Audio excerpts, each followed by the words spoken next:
Bonjour, les juristes décoder le Code du travail abordent la question de l'occupation du domicile du salarié en télétravail. Et ce n'est pas le remboursement de ses frais.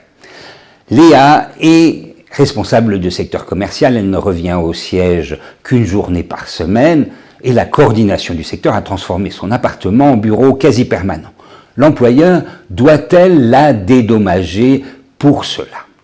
Alors, il y a 15 ans, la Cour de cassation a considéré que le travail à domicile, exercé à la demande de l'employeur, impliquait une occupation du logement à des fins professionnelles et constituait une immixtion dans la vie privée. Elle en a déduit que l'employeur devait s'acquitter d'une indemnité. Par la suite, il a été précisé que celle-ci était due lorsqu'un local professionnel n'était pas effectivement mis à disposition et les références au contrat de travail ont été supprimées. Jusqu'à présent, il était convenu que cette indemnité d'occupation n'avait pas lieu d'être versée dans le cadre d'un télétravail régulier qui, par définition, est convenu entre les parties et non imposé. Pas de suggestion, pas d'indemnisation.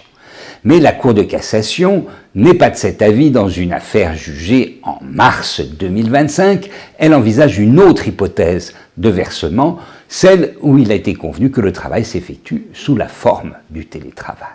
Cette position réouvre la possibilité d'une indemnisation pour occupation de domicile, mais la position des juges suprêmes aurait besoin d'être confirmée. À bientôt sur Décoder le Code du travail.